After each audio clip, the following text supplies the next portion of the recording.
अस्सलाम वालेकुम। मेरा नाम है डॉक्टर फुरकान। सबसे कॉमन वजह कैट्स में वो इचिंग है। जैसे इंसान भी एलर्जी का शिकार होते हैं, वैसे कैट्स भी होती हैं। कैट्स को air, chemicals and food reaction की वजह से स्किन, आइज और जीआईटी मुतासिर होता है। कुछ एलर्जी शॉर्ट टाइम के लिए होती हैं और कुछ फैटल भी हो सकती हैं। आज के टॉपिक में हम कवर करेंगे कि एलर्जी क्या है, क्या कैट्स को एलर्जी होती है, इसकी क्या इलामात हैं, कॉमन कैट्स एलर्जेंस कौन से हैं, टाइप्स एंड कॉजेस क्या हैं एलर्जेंस के, डायग्नोसिस, कैसे आपने एलर्जेंस को अवॉइड करना है, ट्रीटमेंट क्या है और अपने पेट को आप कैसे हेल्दी रख सकते हैं। पहला है एलर्जी क्या है। एलर्जी सबसे कॉमन प्रॉब्लम है कैट्स में। जब कैट्स का इम्यून सिस्टम ओवर या हाइपर सेंसिटिव हो जाता है फॉरेन बॉडी के अगेंस्ट, उसको हम एलर्जेंस कहते हैं। सेकंड है, क्या कैट्स को एलर्जीज होती हैं? जी, कैट्स को भी एलर्जी होती है जैसे इंसानों को होती है। जब कैट्स का इम्यून सिस्टम कमजोर हो जाए इन्वायरमेंटल टॉक्सिन की वजह से, तो एलर्जी की इलामात जाहिर होती हैं। क्या इलामात हैं?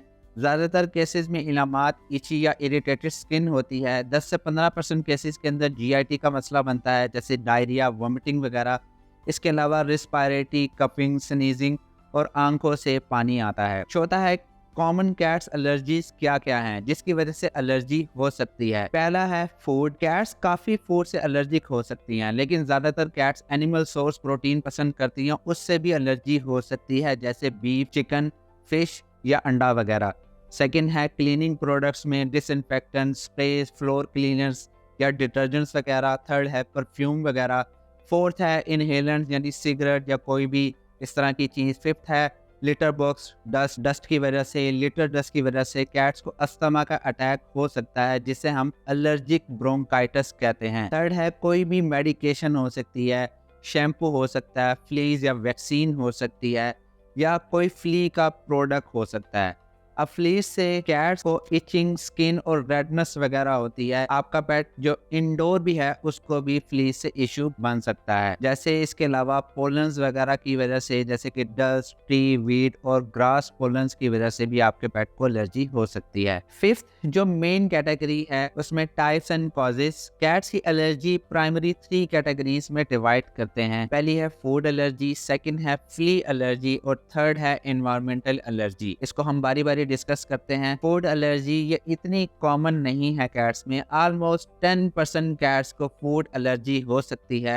अगर आपकी कैट को फूड एलर्जी है तो इसकी इलामात इची स्किन या inflammation, GIT signs like diarrhoea, vomiting और ईयर और स्किन इन्फेक्शन हो सकता है। कैट्स को एलर्जी किसी भी टाइम हो सकती है, खासकर जब वो कोई भी फूड हमेशा से खा रही हो, उसकी वजह से एलर्जी हो सकती है। फ्ली एलर्जी में अगर कैट को फ्ली बाइट कर ले, उसकी वजह से इसको स्क्रैच आते हैं, कैट अपने आप को स्क्रैच करना शुरू करती है, उसके जिस्म पे रेडनेस हो जाती है।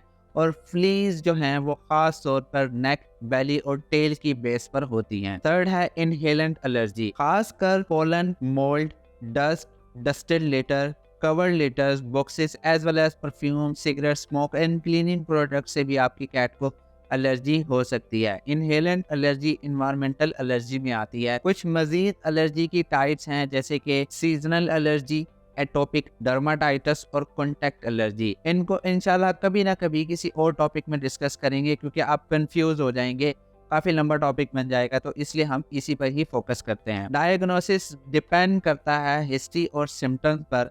अगर आपकी कैट को फ्लीज हैं तो उसके लिए आप फ्ली मेडिकेशन यूज़ करें। इसके अलावा फूड एलर्जी के लिए ट्रायल्स होते हैं।